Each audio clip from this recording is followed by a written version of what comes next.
Hello everybody, welcome back to Stan's Garage, bringing you everything you need to know for effective business IT management.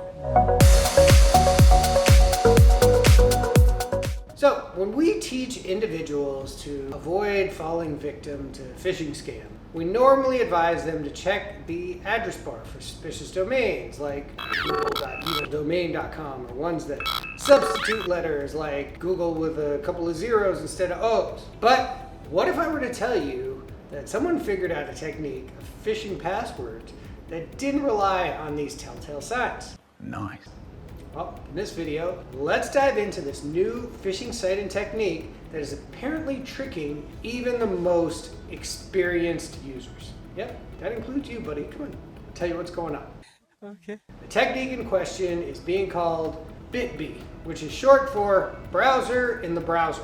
Basically, it's a fake browser page that spoofs an open authorization page a user thought they were going through. It hides the phony browser page within the genuine browser window to go unnoticed. Hundreds of thousands of websites employ that open authentication protocol, or OAuth, to allow users to log into their existing accounts. Think about every time we try to go log in somewhere. I know it's annoying. What's my password?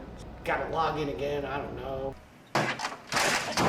Use a password manager, it'll make your life easier. But anyway, you're going to get prompted with the ability to use things like your Google, Facebook, or Apple accounts, like what it says.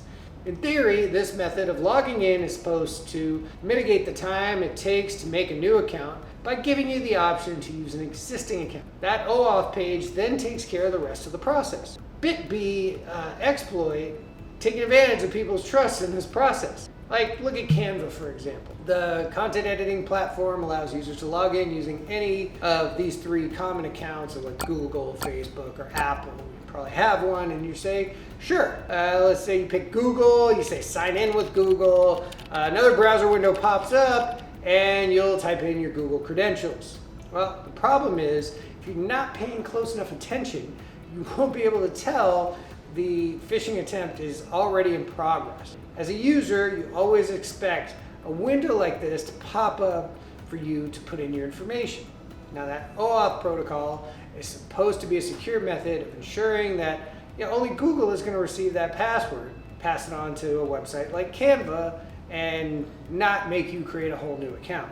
OAuth then creates like a secure login session between Google and Canva. When everything checks out okay, Google's like, all right, cool, you can now use your Google credentials to log into Canva. You've probably seen this like using PayPal to pay at checkout at any e-commerce site. You've probably become so used to this method that you trust it almost explicitly, right? Wholeheartedly. And that's where BitB will take advantage. Instead of having a legitimate second browser window pop up that is really connected to Google PayPal servers, BitB uses a series of web programming to mimic the appearance of that legitimacy. So even the URL that they are displaying to you will appear valid. They're doing everything that they can to make you think this second browser window checks out. In most cases, the windows are near identical. Last week, a researcher with the handle Mr. Docs described the technique. His proof of concept efforts begins with a web page that features a painstakingly accurate replica of Canva. If a visitor chooses to log in with Apple, Google, Facebook, the phony Canva page redirects to a new page embedded with what appears to be one of those familiar looking OAuth pages. Now, the new page is a spoof as well. It has all the graphics one would expect to see when logging in with Google. An actual Google address is displayed in what appears to be the address bar on the page. The new window functions similarly to like how any other browser window would if it were trying to connect to a genuine OAuth session. The new page is a spoof as well. It has all the graphics one would expect to see when logging in with Google. An actual Google address is even displayed in what appears to be the address bar on the page. The new window functions similarly to like a browser window would if connected to a genuine Google OAuth session. It's a fake within a fake, right? Think Inception here. I'm not trying to blow your mind, but when a potential victim who opens the fake canva.com page then tries to log in with Google, a new browser window appears and goes to what appears to be the URL accounts.google.com. The reality is the fake Canva site never opened a new window. It only made it look like it did. The HTML and CSS, the programming behind that web page, are being put to work to have the appearance of a second page layering on top of the website page. You fall for this scheme, type your personal information into the quote-unquote login. These bad actors now not only have access to your Google account, but every website you used Google to log into. This new BitB technique is surprisingly simple and effective. It amazes me that more people have not been made aware of this. So even highly experienced technicians could fall for this trick if they had a quick lapse of judgment. That's how believable these pages are. How do you avoid this kind of thing? Well, I'll give you some good news in all of it. Although this technique can be extremely convincing, it does have some flaws. Just like every hero has a great weakness.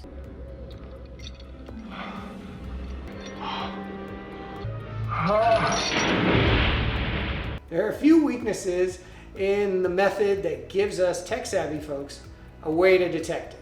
Let's remember that real OAuth or payment windows are separate windows. You should be able to move them around with your mouse, navigate away from them, drag them just about anywhere. Specifically, you can drag them above the address bar on the primary window. These, kind of being how they are, the BitB windows, you can't drag them, right? Because they're not actual windows, they just appear to be. Their contrast isn't even a second window, right? Even if you move around within that illusion created by the website design, you'll never be able to move it above the primary address bar because they are directly on the primary page. Seems like an easy solution, but that's because you've just been made aware of it. In real time, most people aren't going to even think about this sort of thing. But their information is being stolen. Are you running? Why are you running? Every single time they sign into a different website or payment system on one of these BitB compromised sites. It's telling you and other users to do something they never do. And it only takes one slip up. Everything can be fine for 50 logins, so you stop checking and then on login 52, information stolen. No! God, please, no! No! This is why I always stress using two-factor authentication. Two-factor all the things. Protect your accounts. Because even if they got your password and then you realize it later, they're still not going to get your two-factor authenticator. And if you're a little more experienced, I'd also suggest right-clicking on the pop-up page and choosing Inspect. And in this window happens to be a BitB page. You're going to see the URL will be hard-coded in there, and it's definitely not going to be Google, Facebook, PayPal, whatever it is. Overall, this new phishing technique is something we as internet users should be aware of, and that's what I'm here for, to help spread some of this knowledge. Knowledge is power and awareness is key. So as always, I would love to get your thoughts on this. Do you find yourself worried when choosing to log in with Facebook or Google? Personally, I don't even like doing it because I want a little more flexibility in my logins, and I use a password manager, so I don't have to remember 50 million passwords. But let me know what you think in the comments below. And if you're in need of some cybersecurity assistance to make sure you're protected against phishing attacks or any other kind of hacking, feel free to schedule a call with me via the Calendly link below.